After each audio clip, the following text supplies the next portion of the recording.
Welcome back to the show, everyone. I am here once again with my good friend Nick Gold. Now, Nick's been quite regular on the channel recently, so I guess it really is time to kind of say, Nick is kind of our official correspondent when we have things like hearings or documents that come out through the government. Nick is going to be here to kind of break them down for us. So it's a kind of like a disclosure team, declassify UAP cross collaboration. So let's bring Nick in. He was at the Senate hearing with Jon Kosloski, the AARO Director, chaired by Senator Kirsten Gillibrand. Here we go. Nick, how's it going? Well, great, Vinny, and it's great to be kind of the local correspondent here from the DC area for Disclosure Team. My pleasure. I'll do my best to try to just offer things as I see them, and look at a few different points of view. But it's been a busy week, as we were talking about, and there's a lot to get into. Obviously, just following shortly on the heels of the House hearing, we had the AARO Report, Kosloski kind of getting out to the press, and obviously yesterday's hearing. So let's get into it. Absolutely. Let's jump into the report first of all. I think it's become quite clear to a lot of people in the subject now that AARO kind of is almost a bit one-dimensional. So we almost know what to expect when new reports come out. Was there anything initially surprising to you from this new report, or was it just the same old story? Yeah, one thing I think it's useful for people to think about is that this report, covered a little over a year, and in some cases that go further back. And Kozlowski has not been with the office very long. The bulk of that time he wasn't really actively part of their effort. So, in some ways, and I think some people are looking at it this way, and I kind of am quite open to this as well. It seems like it still represents maybe a little bit of kind of the older AARO, and kind of a product that it largely probably generated over that time period. And certainly he would have put his seal of approval on it and things like that. But it did sort of resemble the previous AARO reports that we've seen at this point. It's kind of cold on some level. It's just giving case counts in different categories and what's been resolved, just to kind of quickly digest it for folks. The total AARO case count has now been reported as 1,652 total cases that they've gotten a hold of. And that goes back as far as 1996, it looks like, looking at how they present this data on various slides. So that's quite a lot. And when you think about even a small percent of, say, 3% of those being truly eyebrow-raising UAP events, that's dozens. That's like could potentially be 40-ish or more like tic-tac type occurrences that they're kind of baffled by and seem to kind of fall into this category of true, genuine anomalies that Kozlowski is a little more openly addressing. So in this latest batch of cases that AARO was reporting on, it was a total of 757 cases, but only 485 of those were from kind of the most recent reporting period, which was actually a 13-month period, from like May 1st, 2023 to June 1st, 2024. So it's still a little delayed from kind of where we are at currently, but goes up to a handful of months ago. And so, 485 of the cases were in that 13-month period. 272 were from kind of a rough 2021 to 2022 timeframe for additional older cases that sort of came into the office and are kind of became part of the overall caseload of 1,652. So, out of the new 757 total from this 2021 through mid 2024 window, we have 49 that they fully came to the kind of resolution or conclusion are, mundane objects, balloons, birds, air clutter, that kind of stuff. And that's to be expected. That is what a lot of UAP reports end up being. And that's been the case for decades for both military and civilian, UAP reports. 243 seem like they're kind of pending a resolution as more mundane. They didn't explicitly call out pending resolution as mundane, but they said pending resolution. And it seems like, again, that means resolving out to something that they can at least easily kind of understand. And it's not a true outlier as far as how they're looking at those.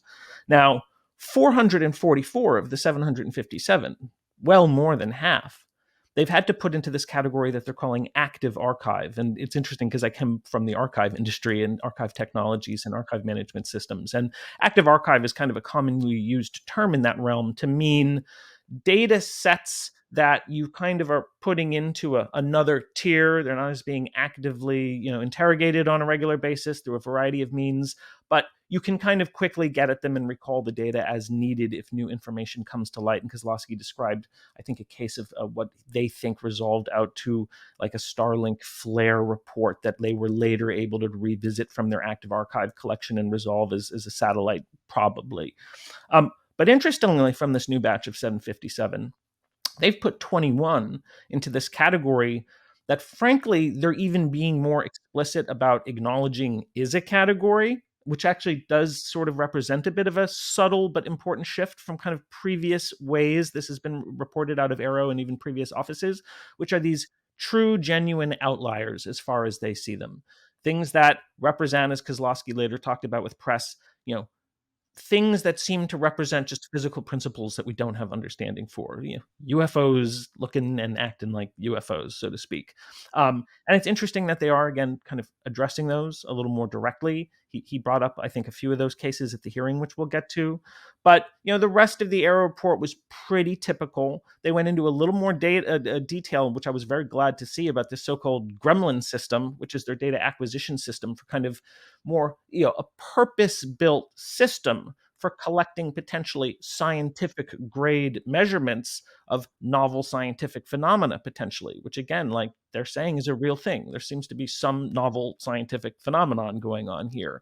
And so, they've made this case before that standard military sensor systems, that's not what they're purpose built for. They're typically purpose built to put a little X on something and then line other stuff up with that. And so, it's a legitimate claim in some ways. They need novel apparatuses and even analytic systems and pipelines to do this kind of work, including AI and ML approaches, just to interrogate the data and run it through data analytics. And it, in some ways, resembles kind of the efforts of projects like the Galileo project and how they've kind of put together sensory apparatuses. It speaks to multiple cameras, so they can actually triangulate and maybe get distances, and just how useful that level of redundancy is. Make sure it's not something mundane just right in front of one camera, but the other camera isn't picking it up.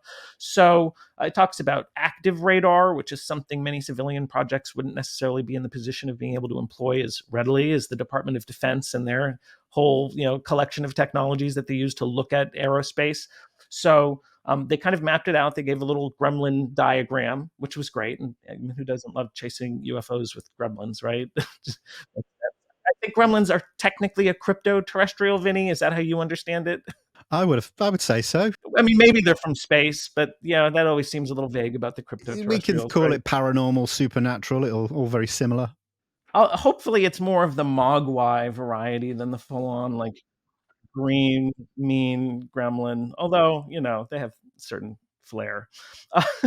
So the report was largely as expected, but there's another issue at play here, which is the timing. Now, granted, this did fall into the same kind of time frame they've been releasing these reports for a year or two now, right? Again, as AARO specifically, but interesting, it came so immediately on the heels of the House UAP hearing.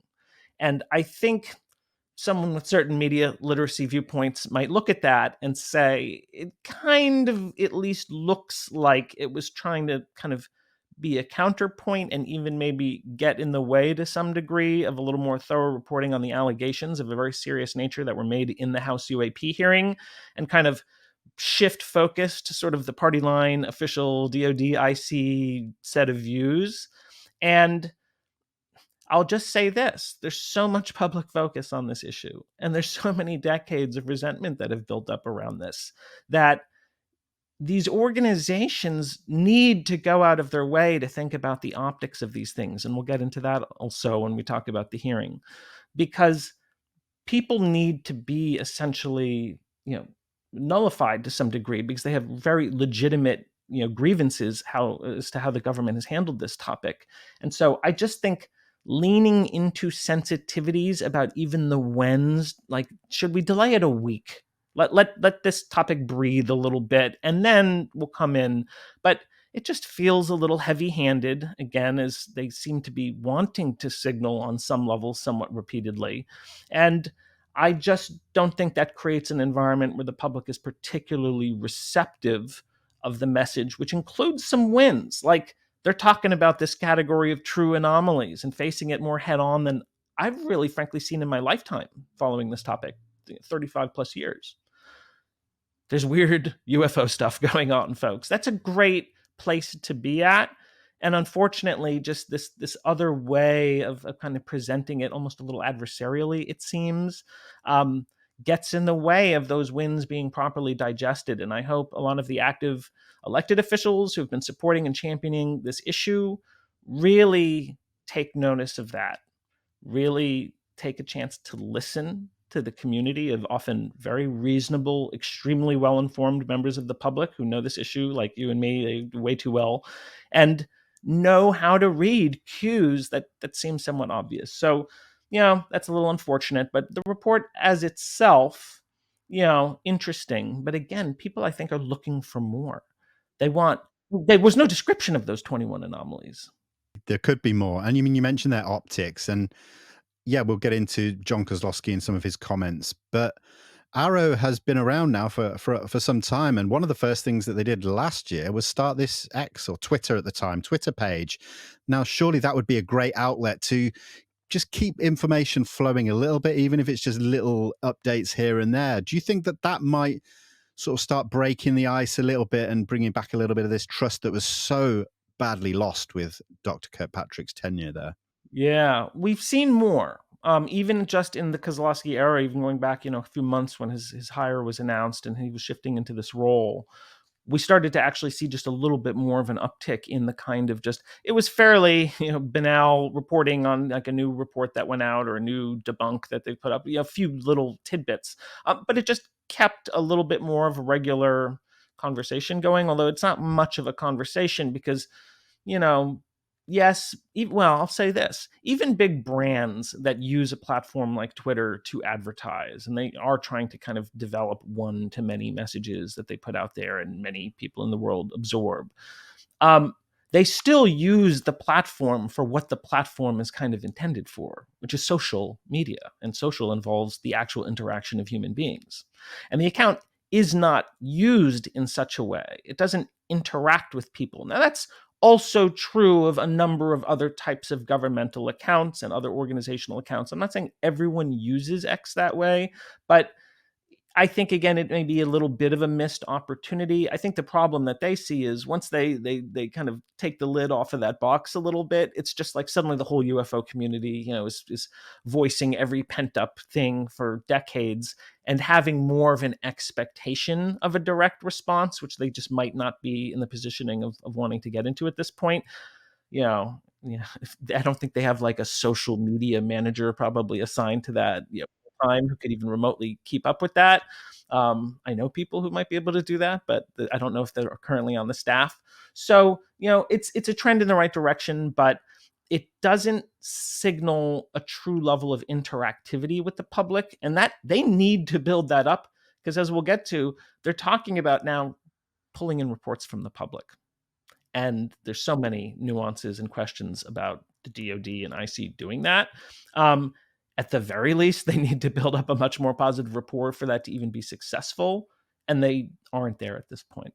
Now, we know that with all of these reports, every time that we receive a public report, there's always a classified version as well. And, dare we go into the realm of speculation here? Do you feel that the classified version of this report would have provided much that isn't in this one, or would it have been in the sort of same vein, the same language, kind of just putting the outliers kind of almost like on the back burner a little bit and like more focusing on, well, we've solved all of these? Do you think it would be very similar to that?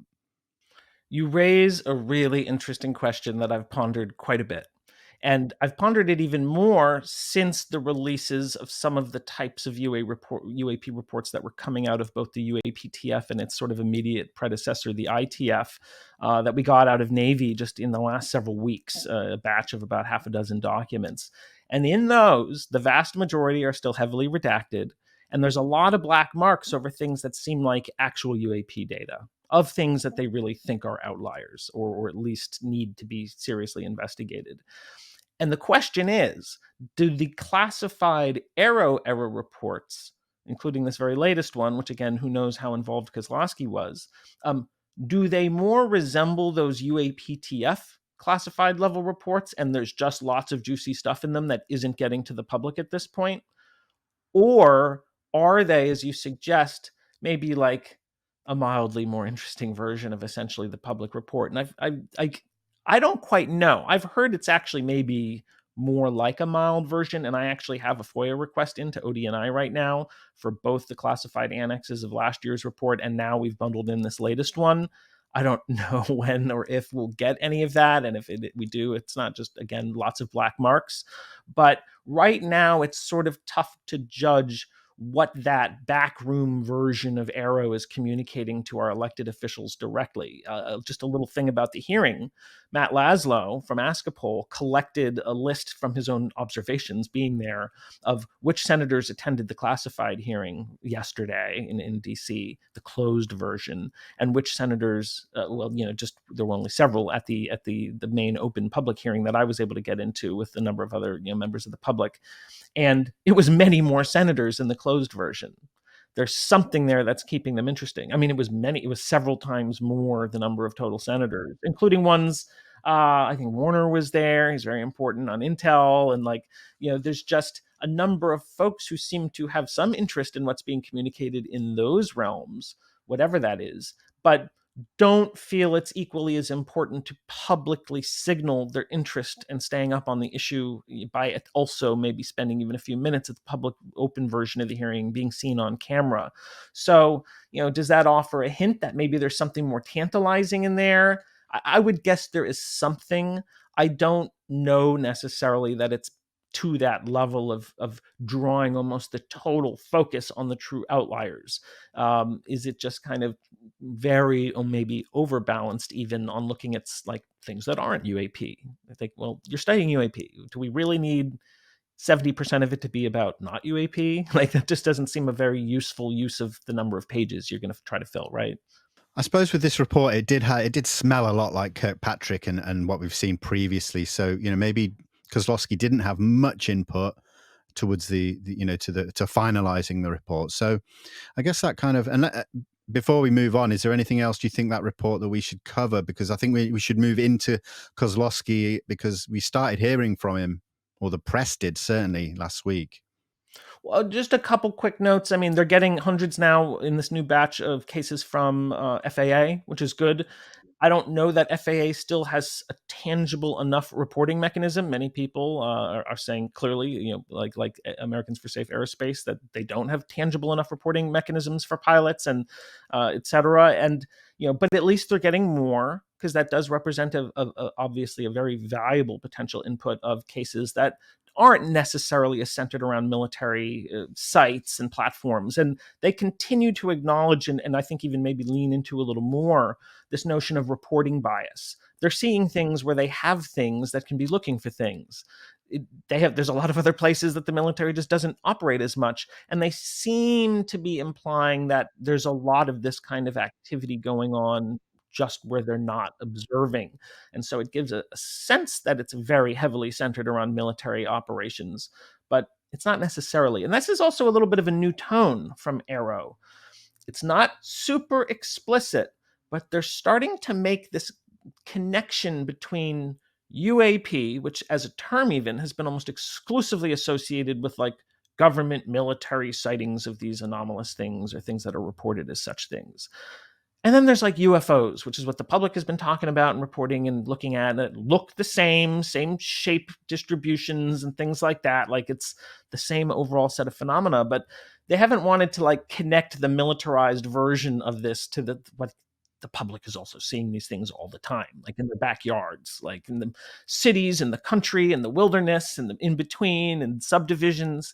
And it's a good thing that I think they're trying to connect these two up a little bit more, and talking about sensor bias is at least a way to kind of enter into that conversation. They spoke about a great number of other government agencies that they're working with. It looks like whole of government, but I noticed a strange absence, which is that the Department of Homeland Security is not on the list of agencies that they're working with. That would include customs. That would include, everything real. I mean, we bundled so much into DHS when it was formed, kind of a number of years ago in the wake of, crises in the United States. And so we made DHS. They're a major player on things happening over the homeland, Where are they in this conversation?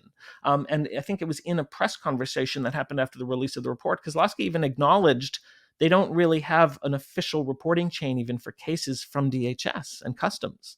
So that seems like a big oversight. It's interesting. We think about the Kona Blue documents and the idea that the kind of OSSAP, ATIP kind of group came to was maybe this deserves to live in DHS. And they took the idea of continuing the program, expanding it, maybe even bringing in recovered materials that they got from other contractors into DHS specifically. Strange that that's the one agency or group of agencies that isn't part of the chain that AARO is trying to establish across government. They've got NASA in there, they have other agencies, they have NOAA. Strange absence. So, we got to just keep our eyes on it. Again, not much of a description of the actual outliers, and that's really what everyone cares about. Seeing the number 21 and them acknowledging that it exists is one thing, but gosh, one would hope that, future reports, and this is what the public wants to see, are chock full of kind of that discussion specifically. And it's clearly not where this latest report was wanting to place all of its focus. Now, Jon Kosloski, it's been bandied about on X a bit that he actually had something to do with the UAP Task Force originally. Has that been confirmed at all? It hasn't, as far as I know, in the public domain. I've kind of heard it a bit from a few different angles. We know that people have had different sort of layers of involvement with UAPTF. We have someone who came out, Sarah Gam from NGA, National Geospatial Intelligence Agency, and she very openly acknowledges, I was an analyst. I was assigned certain cases. I did my job and what I do professionally. I have my own life and perspectives that I bring into this, and she's been pretty open about that side of herself as well. But she applied her talents, from a analytics perspective, and then those went off. She doesn't claim she was involved in kind of the management of UAPTF. I think she explicitly said she wasn't really even as familiar with those UAPTF briefing documents that the public has now at least seen the redacted versions of.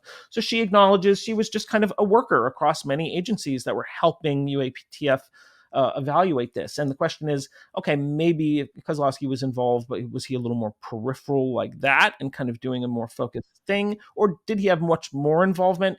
And I kind of wanted to hear that get asked and that connected. I think his background and his association with the topic is something the public deserves to know about. And if he's brand new to it, or has he had some years on his resume, and that may be relevant to why he's now running this government UFO office.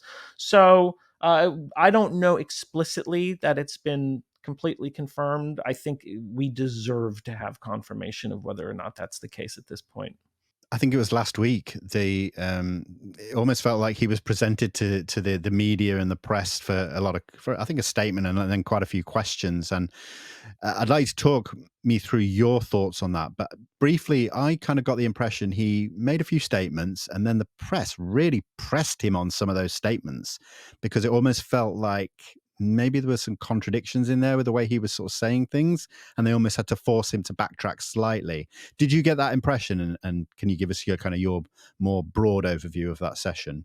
Sure. Well, there were several things, and I think they were happening within probably a several-day period. There was a so-called media roundtable that DoD had that they had press involved with, and it was mostly Q&A, frankly, after a brief introduction.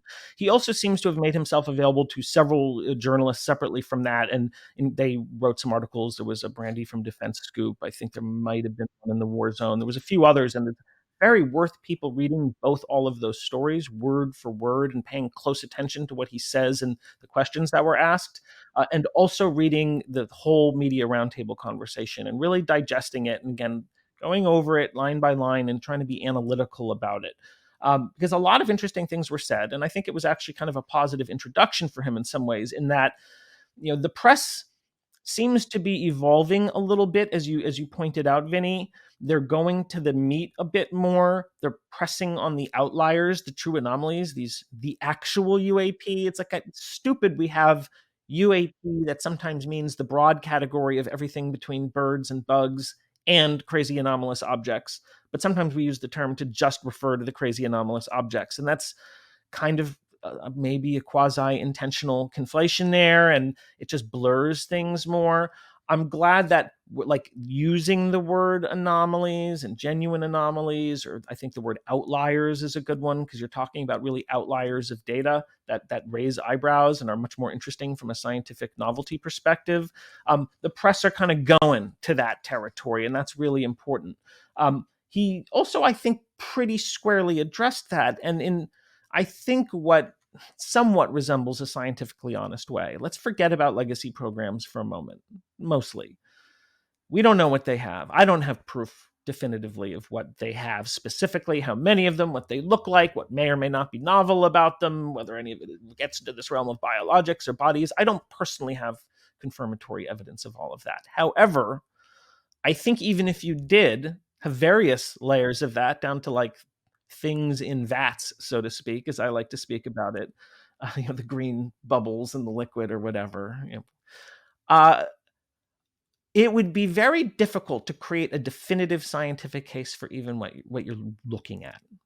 Very difficult. Like you could have this super tangibly in some ways and truly being able to say, this is what we're looking at. I mean, maybe you even had a conversation with a being. How do you know it's telling you the truth? It could tell you anything. It just blipped into existence one day and like, here I am.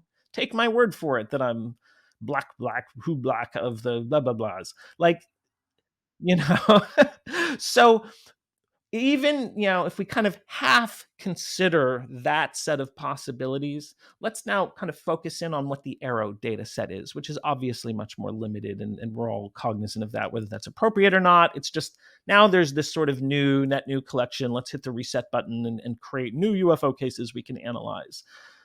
He's right when he says it's very difficult to establish so-called verifiable scientific evidence that it is a particular thing like extraterrestrial, which is a word that gets really focused on. So that's a fair observation. But as a matter of emphasis, he's not talking about something a little broader or a lot broader, which is a non-human presence, non-human intelligent presence, something that is other, something that does not seem to be us. And it's funny because he says it doesn't seem to be adversaries. We've deconflicted it against our own programs. It's highly anomalous. He even used the word vehicle to describe one of the 3 anomaly cases at one point in yesterday's hearing, by the way. I don't know if people caught that. He called the object a vehicle. So, they have that stuff. I don't know. It clearly the emphasis is not, again, being squarely placed on that. I'm sorry. I'm trying to process a lot here. Make sure I fully answered your question there. Oh, you did. Absolutely. For sure. Yeah. Yeah. I mean, that's the thing. I think because the press seemed to really follow up, and I think it was a few different journalists kept following up almost with the same clarification.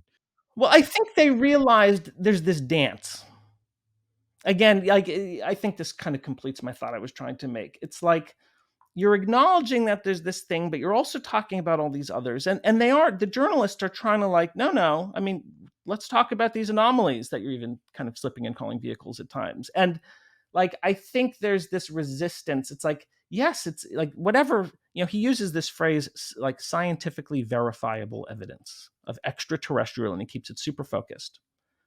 That phrase means literally nothing without a definition behind it. And as far as I'm aware, there is no definitive scientific establishment definition of what evidence would rise to the occasion of being deemed scientifically verifiable evidence of extraterrestrial presence in the immediate Earth environment. It doesn't exist because the stigma has existed in academia too long to have people even want to generate that stuff.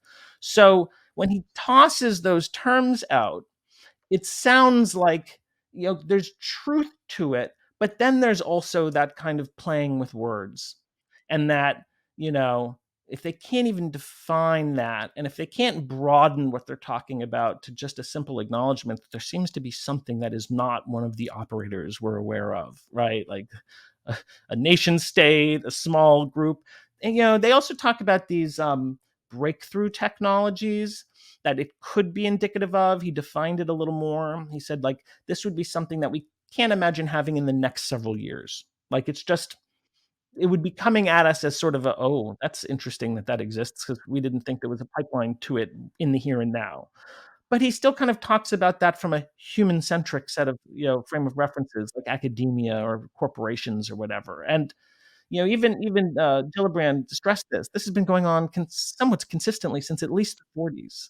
It's like, when did those breakthrough technologies emerge?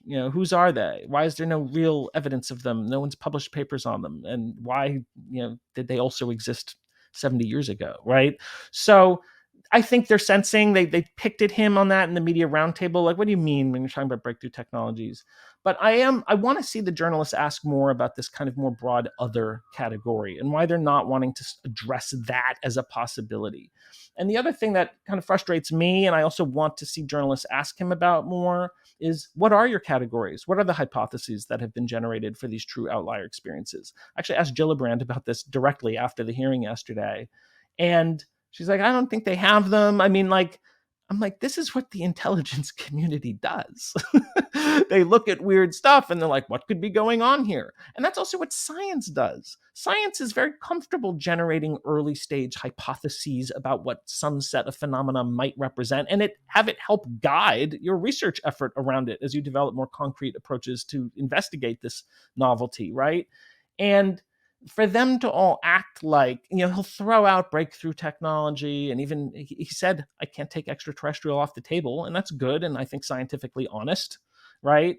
But I don't know. It's still this dance, and it gets very frustrating very quickly. It does. It really does. It almost feels like he wants to say something, but stops himself immediately after one sentence or one phrase, even. Either they're incompetent and they can't generate hypotheses about what they might be looking at, because you would think, as both members of the IC and scientists, they would be drawn to doing that, because that's what those communities know to do when you're dealing with these out scenarios, whatever they relate to. Or they're being disingenuous, and that's just behind the classified wall, which I think is very likely, like the set of actual possibilities we think are in play. Again, I have FOIA requests in on that from ODNI, but even in my interactions with the ODNI FOIA folks, they kind of are like playing this word game where they're acting like no one's generated such hypotheses. And it's like, it just seems utterly bananas to me.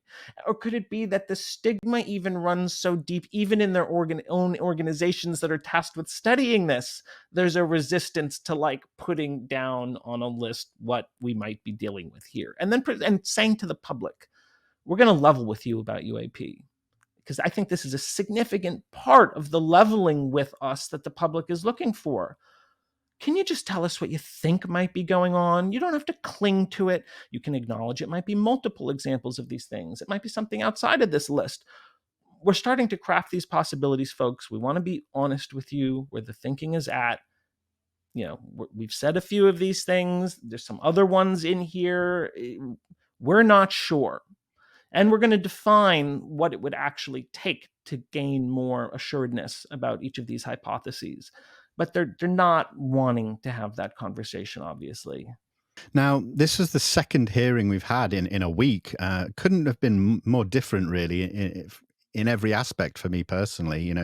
We had that one last week with the two subcommittees of the House Oversight and Accountability Committee, if I'm right. And then, we had the witnesses. That's right. And now this one, very, and I think always feel like, and this is just me, I always feel like the Senate has more play, it has more power, it has more weight behind it.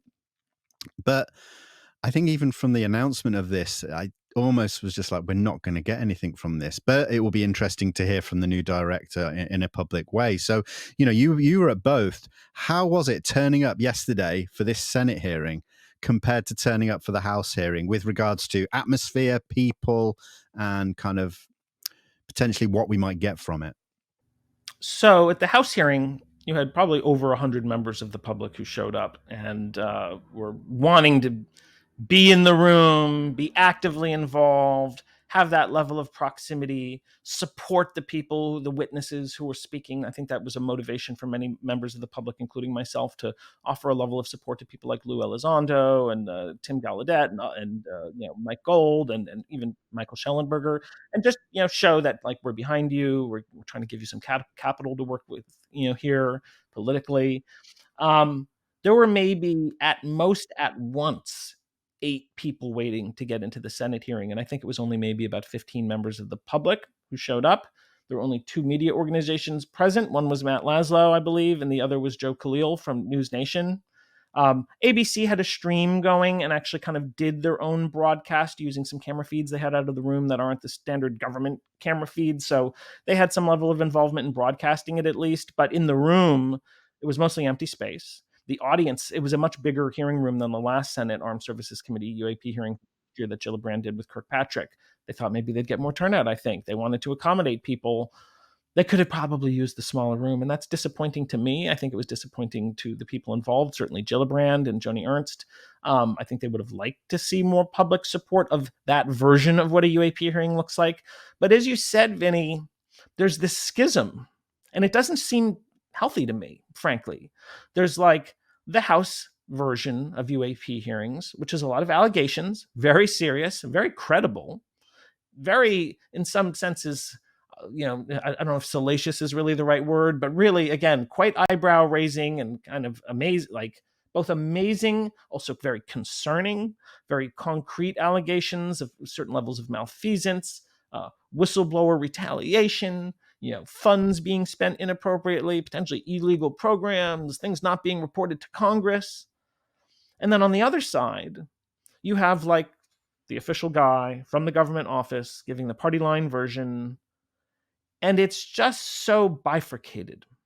It's like, where are the sitting intelligence officials at the House hearing who can be grilled by House members about these very same allegations, maybe even happening in the same room in the same 2-hour period as them sitting there?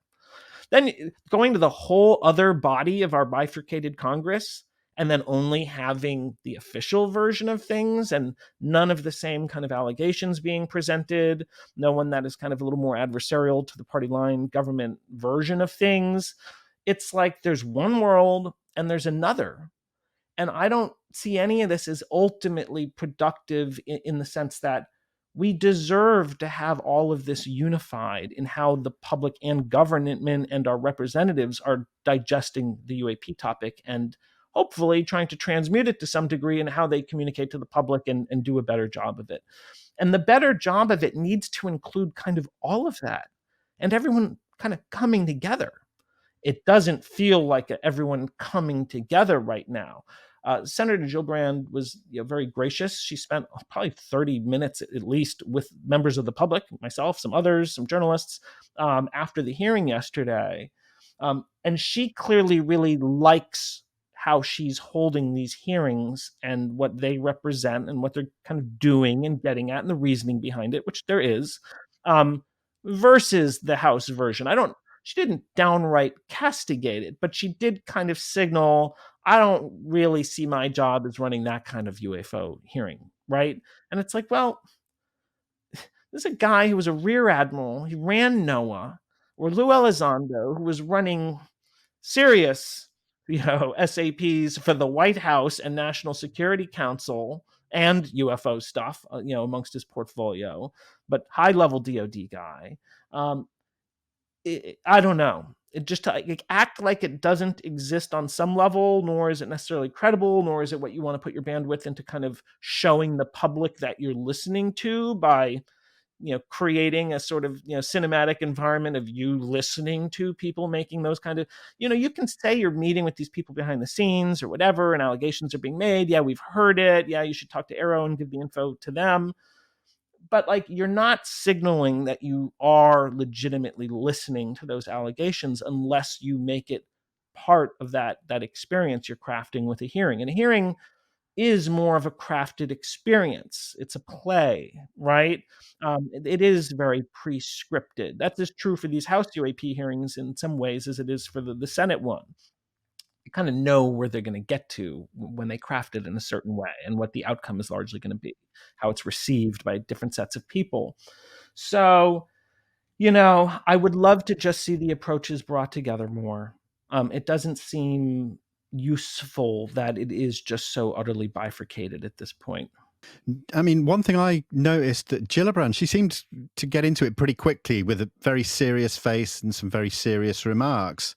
That surprised me looking back at when she was with Kirkpatrick. She didn't quite have that pep in her step, I felt. So I was impressed by that. But then with all that said and done, I almost felt like she didn't follow up quite enough. Some of the questions were great, but then it just allowed Kosloski to go on a tangent or say his piece, and it almost ended there. which disappointed me slightly. Did you feel that? Yes, and so have many members of the reasonable public who were watching it, and unfortunately, Vinny, I think the vast majority of the community of very serious-minded people who follow this topic felt like yesterday's Senate hearing was actually a step backwards. And I don't know that it really was, but there were several elements about it, including lack of some obvious follow-ups. I mean, I've got a list we can quickly pump through here that I think are worth touching on. I want to touch from like moment even -1, -5. In the minutes before the hearing even began, before Jon Kosloski got there, before the senators were seated and their staff and people were still milling around, the first two people to sit up at the front of the room, kind of in the witness area, were Tim Phillips, the former acting director of AARO, who unfortunately people see as kind of continuing in the vein of Kirkpatrick. He's had some kind of adversarial, dialogues with people on LinkedIn of all places and things like that. Seen, I think, at least, and again, it's what it's seen as the optics of something, whether or not it's 100% literally true. Optics are important in and of themselves. And these people are very pro. They all know what they're doing when it comes to the optics that they're trying to project through who shows up and when they sit down and what are they in the field of view of the camera. So it was Tim Phillips and Susan Goff, who is the PSYOP officer that Lou Elizondo was referencing in the House hearing a week ago, who is a totally inappropriate choice for the head of all DoD communications about the UAP topic. And she and Tim Phillips sat down first, kind of secured the space. They were literally within a couple of feet of Jon Kosloski. He then came in. They were like waiting for him. And then, especially Sue Goff. So again, she is the PSYOP officer that, said in her Army War College thesis that, political correctness is the bane of psychological operations. They need to kind of take the chains off. It should actually be incorporated into how DoD communicates with members of the public generally. Not the right person to instill trust in the public that DoD is trying to enter into an era of more openness. She's been associated now with for years as being kind of a stymier of even the press interacting with DoD around these topics. She was called by Tyler Rogaway one of like the worst public relations people at DoD he's ever had to work with on any topic. And the War Zone is a very well respected military affairs website and press site, and she's just not a helpful presence in any of this. Yet she's planted there right over Kozlowski's shoulder in a lot of the camera footage from the event yesterday. And it created a symbol that this is a controlled experience. Kozlowski's on a short leash. This is still the old guard running the show. She was literally, I don't use this word often, Vinny. I don't have reason to. She was glowering in the corner of the screen. Like she literally had like a grimace or sometimes like a smirk on her face. I mean, I've seen her not look that way, so it almost seemed kind of that was scripted. And she's just there in the corner over his shoulder the whole time. He kind of, he's speaking a little softly, a little bit. I'm sure a career NSA guy 10 years ago would not have thought he would be in this situation right here in front of the world talking about UFOs of all things. Not someone who would normally be out and about, so to speak. So I understand sort of the discomfort when you're coming from that realm, but people like get the impression he's on Susan Goff's leash, and he may well be, at least from a public communication standpoint, because she's running all comms on this topic. So from moment one, that created a taste in the public's mouth of what's going on here, and I think really tarnished the event for a lot of people who are hoping to see this represent some progress for both AARO and that track of these UAP investigation efforts and kind of creating a science base around it. And it really took away from it and I think distracted from many of the positives. As you said, Gillibrand was quite engaged. But she didn't follow up with basic questions like, so what are the hypotheses that are in play? Can you please just, the public wants to know what we're thinking we might be dealing with here. Can you tell us?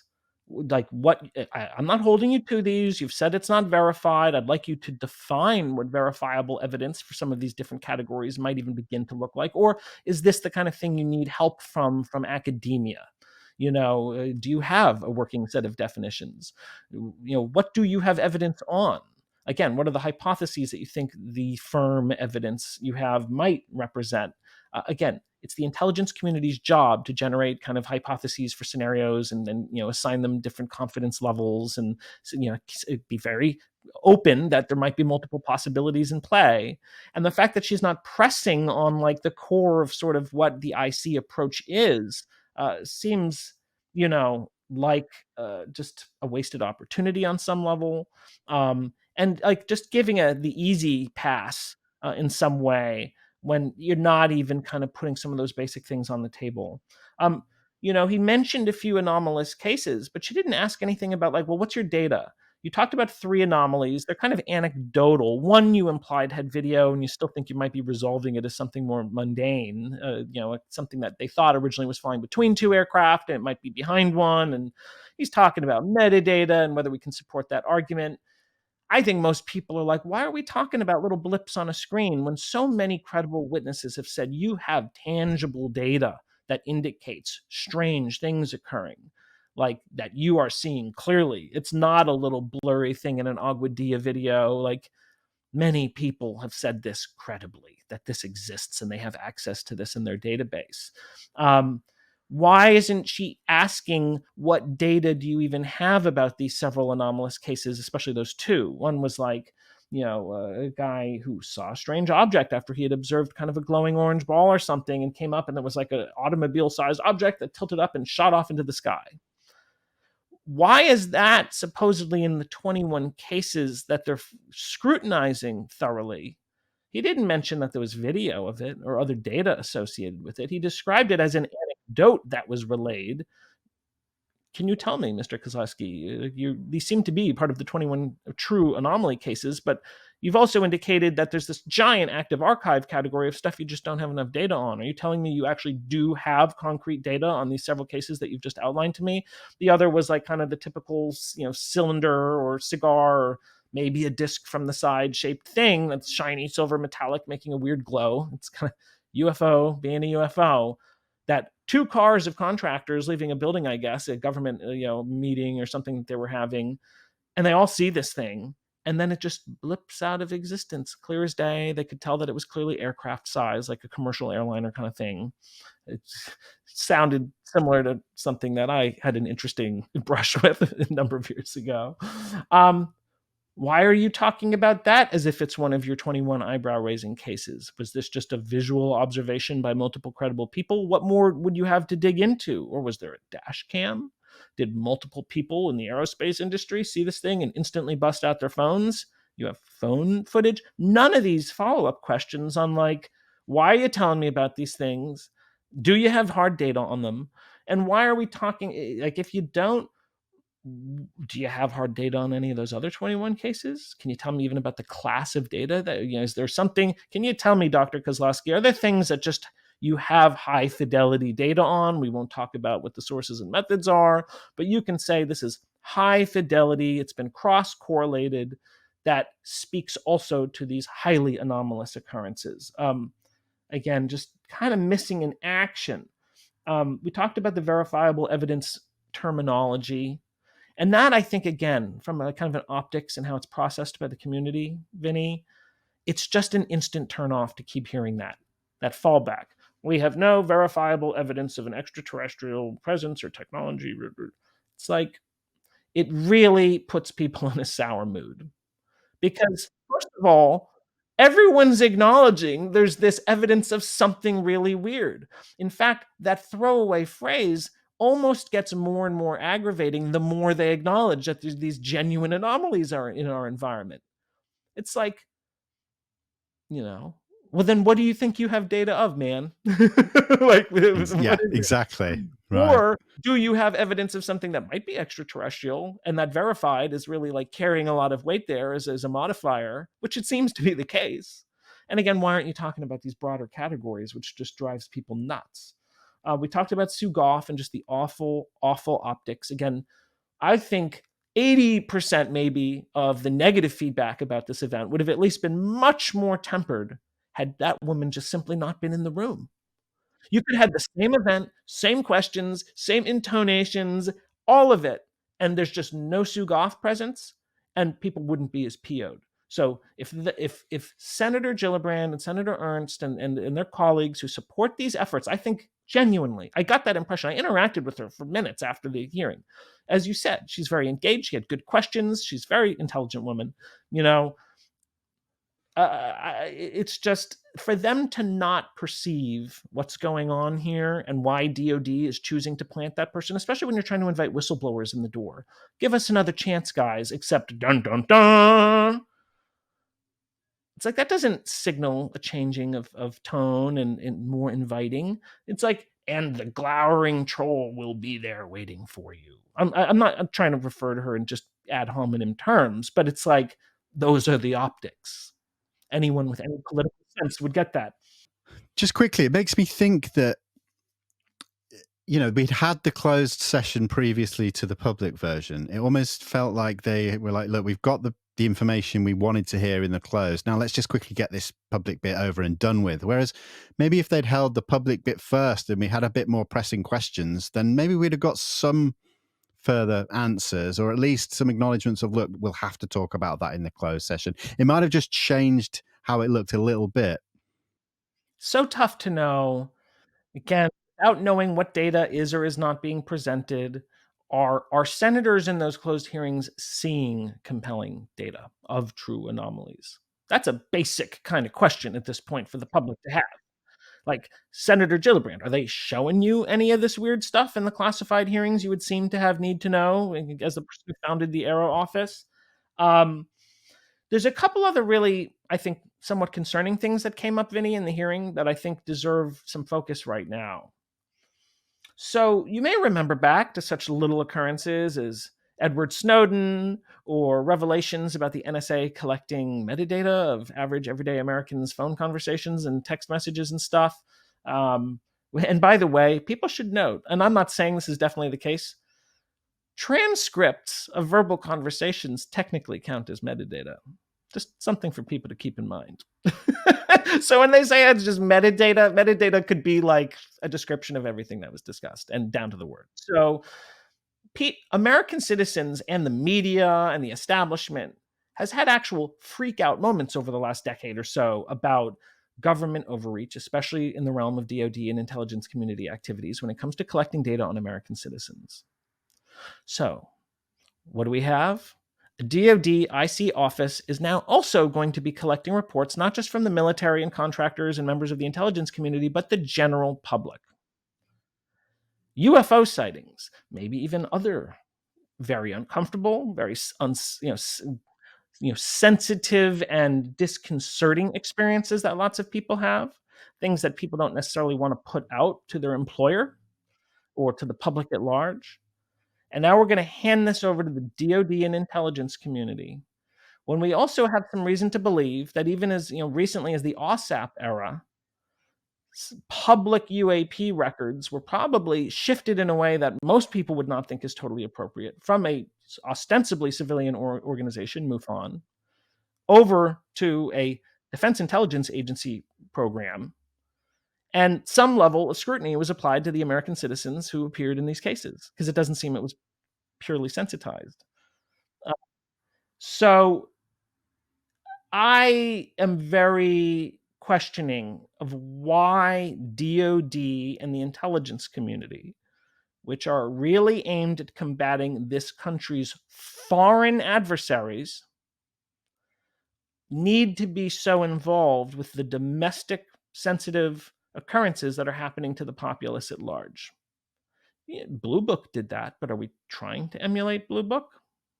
Is that a good look for a contemporary UAP program? So I have a lot of problems with that. It's a conversation that needs to occur.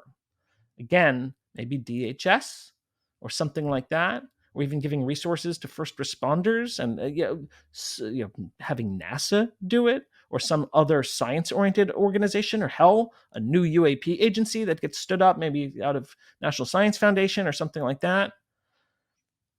For the public to be so encouraged to interact so directly with people that I really do want focusing on America's foreign adversaries, like, please put your energies there, people.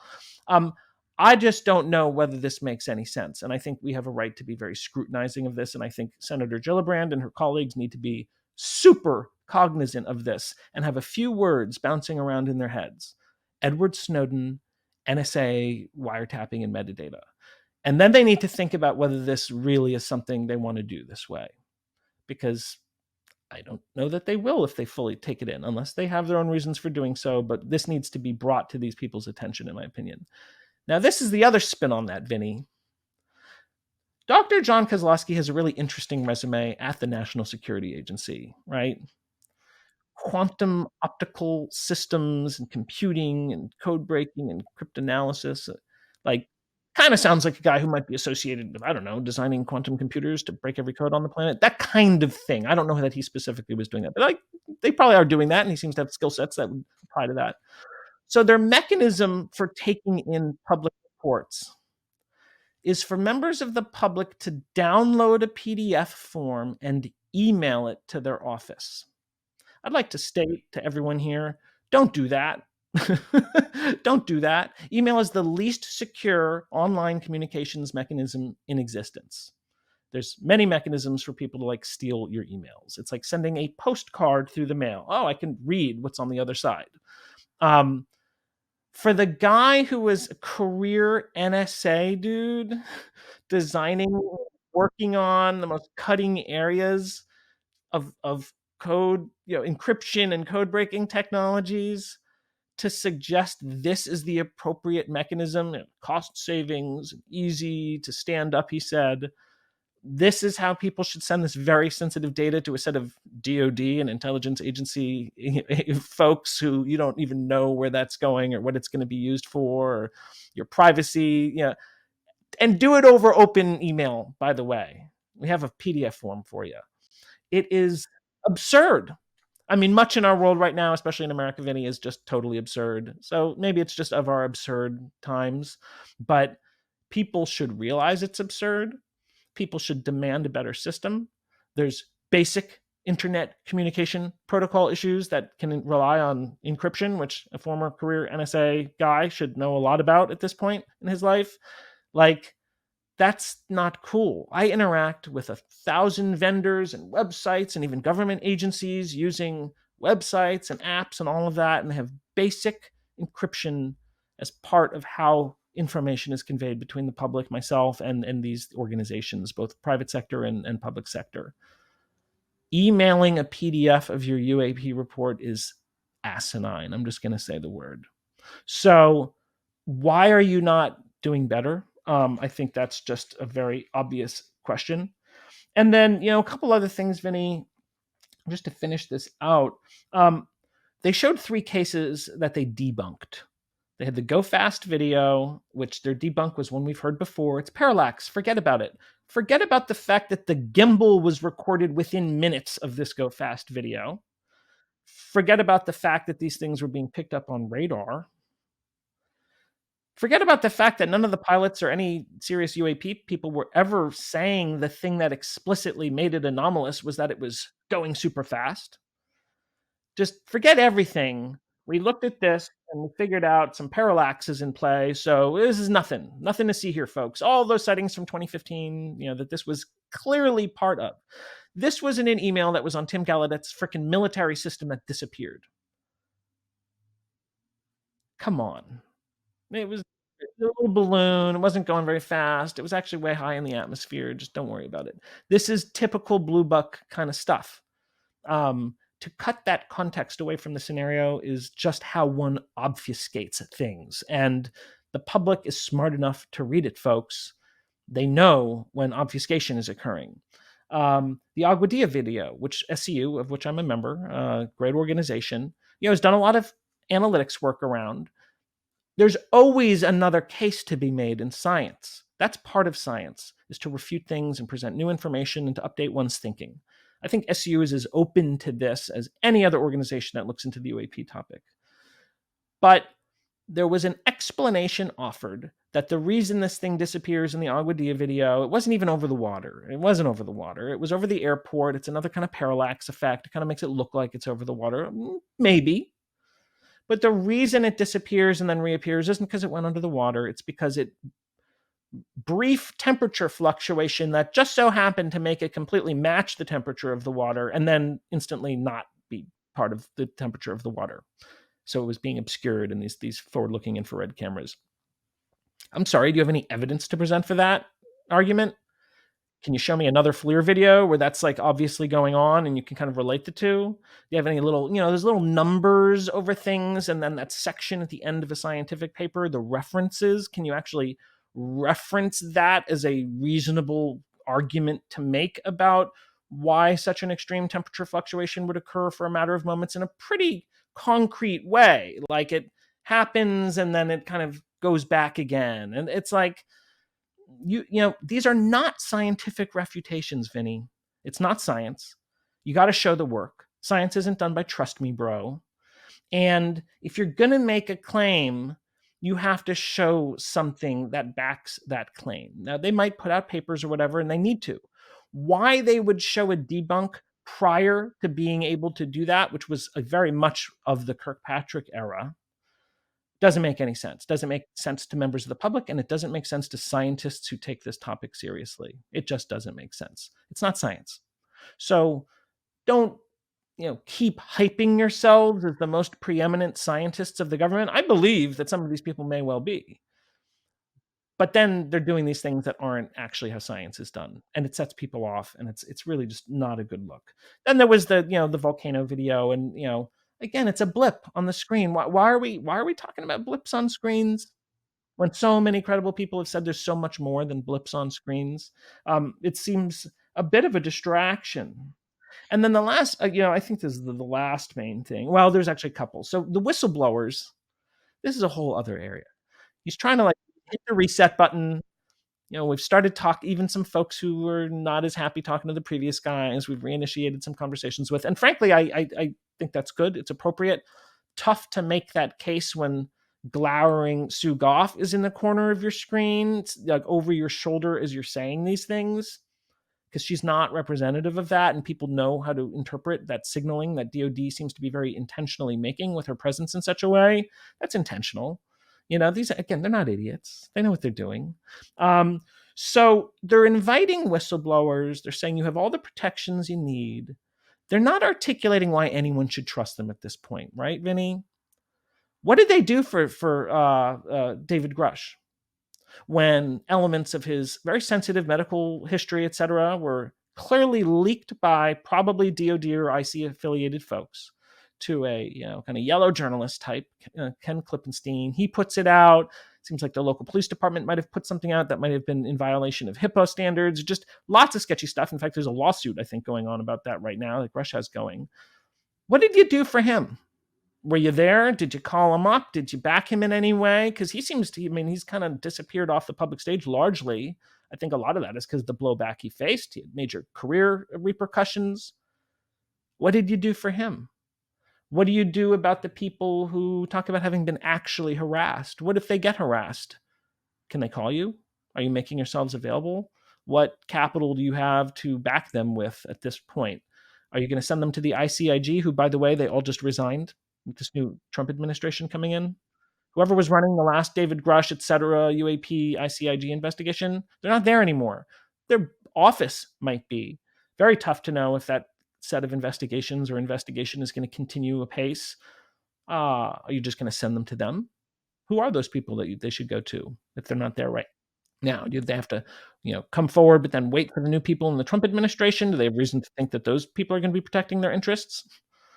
They're not articulating that case. Now, whistleblowers, I think, also need to clearly articulate these are exactly the things we need. These are the guarantees. These are the protections. And we need these either codified in law. We need certain political officials to sort of enunciate them much more squarely and publicly, so we feel they really have our backs, because now they've put some skin in the game by putting it out so publicly. But no one is saying, what's going to happen if you lose your job. Senator Gillibrand isn't telling people a narrative about, okay, you come to us, you do a whistleblowing, and then you get arrested for sharing something that someone else years ago told you are never going to tell to anyone. We're going to make you sign this oath, all these agreements, And I don't say someday someone's going to come along and say, it's all right, you can tell us. Right, Vinny? That's not what those agreements say. I've signed one of them. They don't say that. They say, you don't talk about this shit ever in a summary. So people are like, oh, it's good now. Come to us. AARO has every authority that we need. You just tell us anything. Forget about those very, extensive and kind of scary papers you signed. And again, when you get an indoctrination, without going into too much detail, Vinny, because they don't love that, but like they make very clear what the penalties are, and they talk about like killing the Rosenbergs. They address that directly. There is no bones being made about what happens or what could happen, up to what levels of what could happen if you violate the terms of your agreements to hold certain information back. So this notion that they can just say it's all good, come to us, they have to prove it, they have to articulate it. It's really missing. And then I think this is the last main point I had. The AARO history report also came up in the hearing yesterday. And Gillibrand, I think there's truth to this. She says, this tells me that in the 40s, the 50s, the 60s, the 70s, the 80s, the 90s, the aughts, and I kind of liked that because, again, not many people are willing to tie the longevity of even just the contemporary version of the UAP phenomena together in such a way. It's good to hear her doing that. She sees this as a cohesive set of phenomena that have taken place over at least 80 years. And that's where we want a senator like her to be in their thinking on this topic. It's good. I think she did that very intentionally to signal that she's seeing it in those terms. She says, this shows me that the government takes this really seriously. They have for a really long time. There's some genuine thing of serious, just curiosity going on here, some true anomalies. And she's like, and more than half of the cases generally never get resolved. And that continues to be the case with the current sets of AARO data, where most cases are just like, we don't have enough data. That could be even like Tic Tac type stuff that they just don't feel they have enough data on to do much with at this point, right? They've even said that about the Tic Tac incident. Is the Tic Tac active archive? It might be. Just, think about that for a moment. How much can get squirreled away in these categories? But she's saying, this tells me that the government takes this really seriously and has for a long time. That's true. They have, and they do take it really seriously. But it also says they've never looked into this in any truly classified way, really, like deep classified, which is just, I think, absurd at this point. And I'm not even saying crash recoveries and bodies, but like the notion that there haven't been little pocket programs looking at this highly bizarre, curious set of phenomena for 80 years that they fully acknowledged are not ours and probably not our adversaries. It's like, it's gaslighting. Don't tell me that there's nothing just because you haven't found it yet.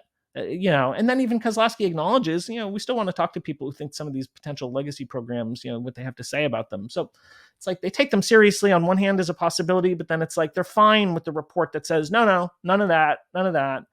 Fine with the report that's, uses the word most in its summary at the end. Most cases are benign or whatever, mundane. Never talking about those 3% that they have firm data on that are like, we just don't know WTF is going on here, right? So they wave around that historical report like it did something useful. It had many just factual errors, basic errors as it described certain historical cases. Robert Powell of SCU gave a point-by-point refute. Chris Mellon has done this. Many members of just the interested community, many other UAP experts did this. It's not the thing anyone in the public wanted to see someone waving around kind of enthusiastically. They kind of wanted to see some kowtowing, frankly. They wanted to see a little like, yeah, that was not maybe as thorough or accurate in some places it could have been. We still have this volume 2 that we're going to be preparing. We want people to give us a chance that this maybe writes some of just the emphases and how we term certain things, and maybe even corrects errors in the first volume. I mean, this is the language that people are just waiting for. It's not that complicated. It's just, that would buy so much with a public that feels, again, just dissed like so many times, more and more flagrantly, it seems, on some levels. She waves it around like it's this great thing, and no one in the public had that impression, Senator Gillibrand. So I get what you're saying. You're right in your fundamental statement, and it is a point that's worth making.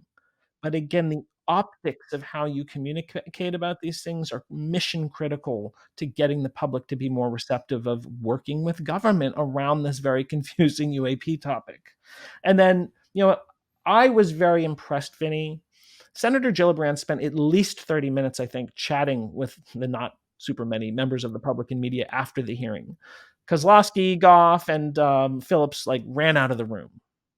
And it's like, really? Can't give Kozlowski a few minutes, even with Goff right over his shoulder? You can't interface for 5 minutes, shake a few hands, let people kind of, lend him their thoughts and feelings. And, that, again, would go a really long way.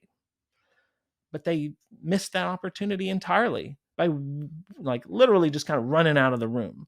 But Senator Gillibrand stuck around for at least 30 minutes or so, plenty of conversations with people. I was able to interact with her directly. It was a great opportunity. She had that same kind of vibrant, curious, interested, takes this really seriously, definitely knows there's real UFOs doing UFO stuff around Earth. No one should have any question that Senator Gillibrand knows that. Most of these people do. Pretty much everyone does at this point, frankly. Anyone who's serious and really has looked into this at all. So, that was great. People gave her some feedback. People were able to make introductions, and I've been working with her staff a little bit, and that's great to kind of shore up. And again, now finally get a real interaction with her. And at one point, she looks at me after I've been saying a few things, and she's like, "Who are you?" And I was like, "Oh, I'm sorry. Let me give you a few declassify UAP stickers here, Senator Gillibrand," which I gladly did. I wasn't wearing any of the gear, but just I'll always do a plug for trying to be financially solvent in my activities here. But great that she did that. Not so great that it was a totally missed opportunity for Kozlowski to kind of ingratiate himself a little bit. And I think he's genuine, Vinny. It's like the vibe I get. It still feels very controlled. It feels kind of state sponsored, and he is a member of the state, the deep state or whatever. I mean, or the NSA for his career or whatever. I don't have a problem with that personally. I mean, I've done business with interesting folks in government and all of that. And I take that really seriously. And frankly, I'm glad that they're putting brilliant, well-credentialed people on this, especially if it turns out he was with the UAPTF and even has the UFO credentials, so to speak. But why hide him so much? It could even be just a few minutes, and it would change the tone for a lot of folks. And I hope they really look at this. They look at something that maybe even internally they're like, "Oh, this is going to go over a certain way," and then they go on Twitter and it's mostly F-bombs aimed at our elected officials and this DoD office. People are not happy. And I hope they kind of listen and think about even little things they can do to improve how they kind of convey this, the optics as we've been talking about, giving people a chance for certain levels of feedback, being a little more, vibrant with the follow-ups. One thing at the end, she says, "Is there anything more we can do for you? Funding, resourcing, challenges you're facing?" He's basically like, "No, just help with the stigma, encourage whistleblowers to come to us," which is true. I get that. That is something that they should continue to do. I mean, with all of the other things in mind that we were talking about earlier. But, maybe we really need to look at as a nation. Michael Gold, who was a NASA administrator, spoke last week at the House hearing as the need to truly take this issue seriously from a scientific funding perspective, open science with academia. And you got to fund that. You got to get your grad students paid and all that stuff. We need, even if it's not being directly managed by AARO, an investment in this nation's scientific resources towards the UAP challenge in question are absolutely necessary. And all early stage science is essentially federally funded, especially kind of high risk, high reward things that might need infrastructure developed, like the deploying of many sometimes expensive sensor systems and apparatuses. No mention of that. No mention of science funding. No mention of funding for themselves or their efforts. Um, Again, just felt a little done. And then she was like, "Okay, we're adjourned." And everyone was like, it felt like 30 minutes. Like, it kind of was about 30 minutes. Like, what just happened? Is that it? Like a few debunks, some cool woo UFO stories, no actual evidence presented, nothing like, okay, this is going to make you catch your breath. And that's what we need now. I think for anyone to regain confidence in this effort that AARO is trying to do, and for people to regain even confidence in Senators Gillibrand and Ernst and others who have been behind that effort, they're going to need to think about what that next presentation is. And Senator Gillibrand mentioned, I think afterwards, like they want to maybe get this up to every 6 months, a couple times a year versus just once a year at the end of the year. I mean, I think it might even need to be more than that. And people did speak to trying to do updates between hearings and make that more publicly available. So they seem to understand, AARO and Senators Gillibrand and others, that they need to increase the tempo of just the regular communications and giving updates, even on cases and things like that, not having to wait to the next hearing. They better make sure that whatever they queue up in short term is enough to kind of take the UAP curious's breath away, in terms of not just the tangibleness of what's being presented. Like, here's a video that looks pretty clear, but it's on like the kind of HD video or higher resolution FLIR videos that get released for other sets of non-UAP circumstances, but it's much clearer. Here's one of the better ones that we've got, and here's some sanitized data, and we're going to show it to you. Or even a reconstruction, Vinny. Like, give us the little CG version and say, we can't even tell you, other than saying it was radar, optical, some overhead stuff. Like, we got to really keep that summarized. But we made this cute little CG to show you what we actually think happened and why we're like very curious about this particular case. So we're going to show you the little, animation. You have to remain vague, and we can't show you the raw data, unfortunately. It just gives away too much. We haven't quite figured out how to do that. But, when we talk about true outlier cases, here's a little model of what that looks like and why this truly is an unresolved set of phenomena that we're talking about that, could represent some very interesting possibilities. But none of that. They just don't seem to be thinking very creatively or with urgency about what the public needs to see at this point. And if they miss the next opportunity, Vinny, I mean, people are already, I think, kind of done with it. And that's sad. Even if they haven't done everything right, even if all the right personalities haven't been involved or aren't currently involved, they need to get some people off camera, for heck's sake. It would be a shame if this effort that, again, I think the senators who have backed this office, like Gillibrand, which they did in good faith in many ways, even if they know there's some games being played and it's like, yeah, let's not put as much emphasis on this history and let's just create a new science around this. Let's acknowledge it. Let's do the study. I mean, everyone kind of knows that's going on. But it just feels like a blemish right now. I think people are really, frankly, hurt by what went down, even though it was just a number of subtleties that could have really just been handled better. And so I hope they listen to this kind of feedback. I'm making sure they get a bit of it from me, or at least they have the opportunity to get it from me a little more directly and, diplomatically. I think it's important to work with these people. I would extend an opportunity to sit down with Jon Kosloski and give him this feedback. Even if Sue Goff is in the corner, I would do it. Like, I think many people want this to be a success for a variety of legitimate reasons, but questionable things like emailing us PDFs of things that you might consider very sensitive. Yeah, it all doesn't add up to what people want right now. No, it doesn't. It doesn't. I mean, they have a mountain to climb, and it'd be really interesting to see what this conversation's like come mid-2025. But Nick, I want to thank you so much for coming on and breaking it down, but also for actually getting boots on the ground and attending these hearings and then, experiencing it from every aspect possible. So really, really thank you. Oh, well, thank you for having me on, Vinny. And as we were talking about earlier, I'm happy to do it regularly, just be those boots on the ground, the kind of, beat reporter. I have a little bit of a background. I studied, communication and media studies. So even though I haven't been a working journalist, I can at least give you that kind of upfront perspective and certainly know the UAP topic a little too well, probably. So can give these perspectives and do it willingly. It's a real pleasure. That's very much appreciated. And thank you to everyone for watching. In the comments, in the description below, I will leave a link to the full hearing. I will leave a link to the AARO report. Please go and check them out yourselves. And as always, I want to thank you for the support.